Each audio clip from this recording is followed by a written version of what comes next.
Welcome back to Philippines Uncut. I'm Buddy Conana. Tonight's topic is COP21, the road ahead. We had earlier in the show Senator Harrison Alvarez of the Climate Change Commission and also Father Ben Beltran, SBD, lead convener of the Philippine Sustainability Challenge. And joining us now is Cecil Girauta Alvarez, who is the director of the Earth Savers UNESCO Artists for Peace.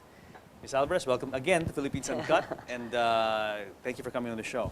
Yeah, it was good. You were with us in the panel in COP21 Yes. on almost the last day, actually, to focus on the value of, which was talked about with interfaith, spiritual resources and cultural expertise and symbols in order to reach the people. Yes. You know, Mrs. Alvarez, being at COP21 was a very amazing experience, just to be there, all these people who came together to want to change the world and change the environment. Now, as I mentioned to Senator Alvarez and Father Beltran earlier, you know, I mean, big challenges ahead. But the biggest challenge, I think, is changing the way people think and translating this into action. Yeah. Because the leaders can come together and sign all the agreements and do plenty of photo opportunities and look good on TV and in magazines and newspapers. But this has really solved the problem. All of this translate to action on the ground. Yes. What is your take on this? Well, you really need behavioral change.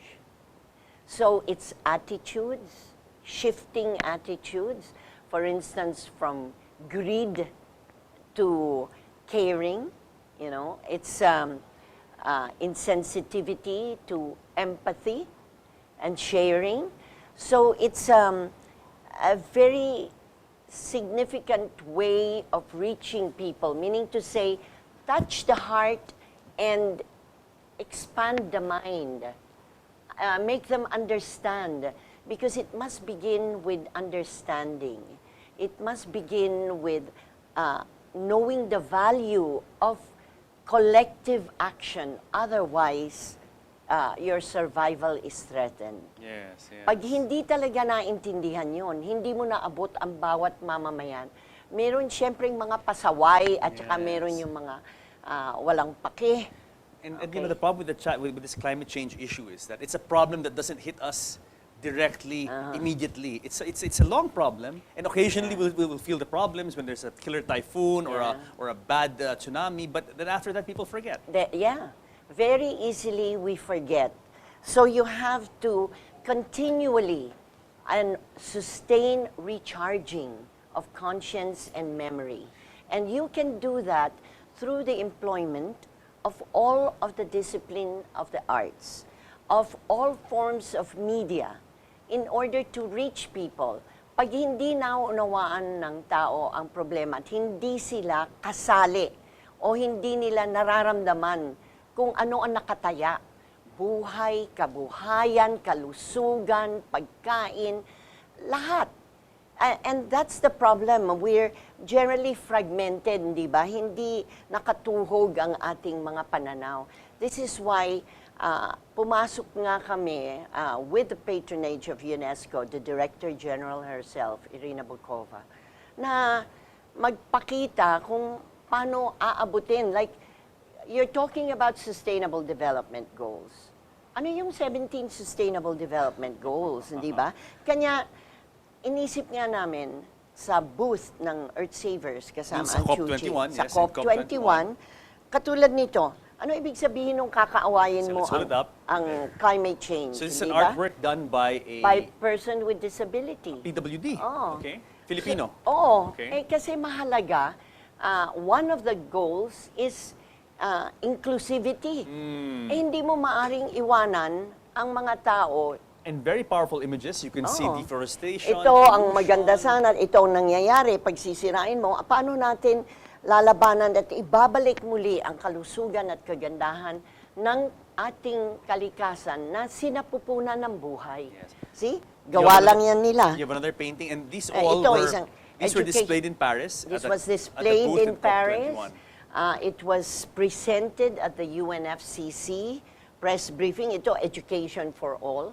Napakahalaga. Ang susi para kalabanin ang kahirapan ay edukasyon. Yes, yes. And also this problem of climate change. Yeah. Really, kailangan maunawaan mo, education. Kasi dapat alam ng driver, na hindi dapat nagbubuga ng usok ang aking jeepney o ang aking kotse. Dapat alam rin ng lahat ng sektor merong katungkulan. Yes. Kailangan alam nila yon. Kailangan involved sila. Kailangan mahalaga para sa kanila ang buhay. Hindi yung maglalament ka pag nawala na yung buhay. Pag nasira na ang bahay. Hindi ba? Yes, yes. Ang magagawa talaga ngayon, that's why we even had the United Nations International Strategy for Disaster Reduction. Doon sa Tricontinental event na South-South Dialogue, Interfaith, Intercultural, mangyari, merong $5,000 prize na binigay ang head ng UNISDR, si Dr. Margareta Wallstrom, for a playwriting contest all over the world. Yes, ang International Theatre Institute. At ang namahala tayo dito sa Pilipinas. Very good. Ang nagwagi, kapitbahay ninyo sa Eastern Europe, Slovenia. Yes, yes. And ito ngayon ay ipapalabas sa radyo, sa mga eskwelahan. Kailan po papalabas to? Ay, napalabas na namin sa Radyo Balintataw. Okay. It's going to be featured in the ITI Congress in Manaus, Brazil. And it's being made available to schools, associated schools of UNESCO. Yes. Here in the Philippines po, I mean, what can we look forward to this 2016 by activities to promote itong arts and culture to change the mindset of people when it comes to climate change awareness? Alam mo, napakahalaga na bawat arena o action ay mabibigyan ng mukha na nauunawaan ng tao o in cultural symbols people understand. Alam mo, pati text ginagamit namin. Nagpatimpalak kami ng text tula. Ayan, no? Tapos yung nanalo sa text. Text tula. Pinadala ang tula sa text. Pagkatapos, all about climate change. About climate change. Tapos, ginawaan ng comics. Yan talaga yung dapat. Diba? So, yes, may halimbawa yon. So, ito, 17. Paano mo maunawaan lahat yung 17 sinasabi yan? ng 17 Sustainable Development Goals. At mahalaga lahat. Of course. Kung maunawaan yan at tinatawag natin, it's inscribed in your action. At saka paano mo gagawin? Ginagamit namin ang awit, ginagamit ang tula, ginagamit ang pagpipinta, ginagamit ang installation. Dapat sa social media din. Diba? At least sa social Nasa media, I think YouTube. very active naman siya. Alam mo, Tita Cecil, yung malaking problema na nakakita ko, there are not enough people who are scared about the situation. I think personally, I think we should all be worried about what's happening. Kasi kailangan talaga yan. Nakita mo naman tayo, talagang hindi ka maluha nung nakita mo ang kasiraan na naganap, ang kamatayan na nandyan, the disabilities that happen, pati trauma sa kamalayan ng mga taong biktima, yung mga refugees hanggang ngayon nasa tent cities. Hindi lang dito sa lugar natin, pero sa iba't ibang lugar. Hindi lang tayong maliliit na isla or archipelagic states. Ultimo, Amerika ngayon, very recently, hirap na hirap sila, pati London. Hindi na joke ito o hindi haka-haka, hindi pananakot. Nung unang inilantad yan ni Senator sa Senate, yes. Pinagtatawanan pa siya eh. Sabi, ano ba siya, nananakot? And it has come to pass. Kanya nung nagkaroon talaga ng agreement because I was in Berlin, I was in Kyoto, in different places, nakakalungkot talaga na hindi nabubuo. Hanggang sa may nabuo, hindi naman ibig sabihin yun na ang panacea. Kailangan talaga tutok. Walang tigil na pagkulit para lahat Being gagawin. very frank, Mrs. Alvarez, can we rely on world leaders to come together and do something about it? Alam nyo, sila yung ating representatives sa mga ganitong meeting eh. We expect them to work for us, to represent our needs. Realistically speaking. It's very difficult. Politics always enters, vested interests, connectivities. Ang mahalaga po talaga, walang tigil na tutok. Pagkonsyensya sa kanila, paglalarawan ng kagustuhan ng taong bayan, kailangan sumunod sila kung talagang tayo ang boss ng mga world leaders. Kailangan sundin. Kanya ang kilos ng mga religious leaders, the scientists who come together and press on the data na hindi mo na pwedeng sabihin haka-haka, di ba? Nananakot. Kailangan talaga, ano ang mga dapat nating gawin? Simple people like us, di ba? Yes, yes. We can cut our own carbon footprint. Sa bahay lang ninyo, pwedeng kahit na unti-unti kung wala pang pera, palitan ang mga bulb sa LED. Yes, Magugulat kayo, yes. babagsak Ang laki talaga. nga, Ang talaga- laki ng ang laki bagsak. ng Okay. savings. Hindi lang po yun, pati sa tubig, sa conservation ng tubig, hindi yung gripo mong umaano. Kailangan merong kanya-kanya tayong maaring tuparin. Tayo, para sa pagbibigay diin sa katungkulan ng bawat mamamayan at sa pagkonsyensya sa mga world leaders na hindi pwedeng sa salita lamang, kailangan sa gawa. Yes. So, yes.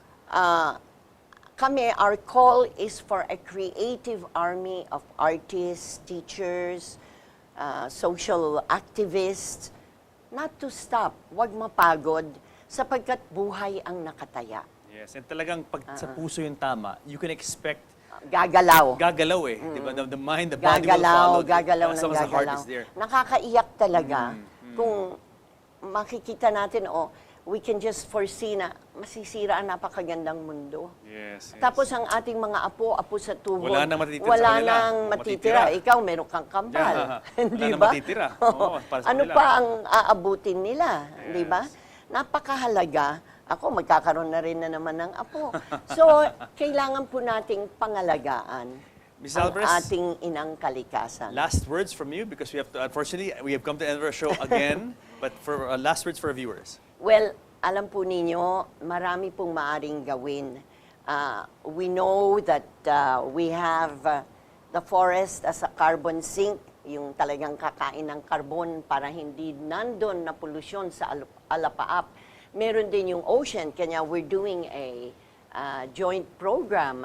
Open water swim. Open water swim. Napakahalaga ng karagatan. Kanina dinidiscuss ninyo yung ocean, no? So, kami po sa ugnayan namin bilang isang UNESCO Artist for Peace at piniling ika-6 lamang sa mundo na Dream Center. Ibig sabihin ng paggamit po ng drama, ng musika, ng media, ng iba't ibang disiplina ng sining para po maging puwersa ng edukasyon, para po magkaroon ng tinatawag nating motivation to act. Kasi po, ang napakahalaga, we shouldn't be part of a scheme that destroys life. Nga yun ring nga hong gera na binabaliwala ang buhay, itong terorismo. This is a global terroristic event that will come upon us, ang climate change catastrophes, kung hindi po tayo kikilos, sabay-sabay, nagkakaisa, at walang politika. Yes, thank you. Thank you very much. Napakahalaga po Very nice. na buhay ng tao na inialay ng Diyos para sa atin ay ating pong bigyan ng pagpapahalaga at hayaan pong manatili dito sa mundo na inialay niyang sinapupunan ng buhay. Thank you very much, Ms. Alvarez. Very well said. And I hope to see you again here in the show. For sure, we will support your advocacies. Your advocacies are our Yeah, advocacies, yeah. and we are in the same fight together. Thank you very much, ma'am. Salamat po. Thank you. Guys, I hope you enjoyed tonight's show on COP21. Join us again next week here in the show where we talk about what matters to you guys because you guys matter the most. I'll see you next week.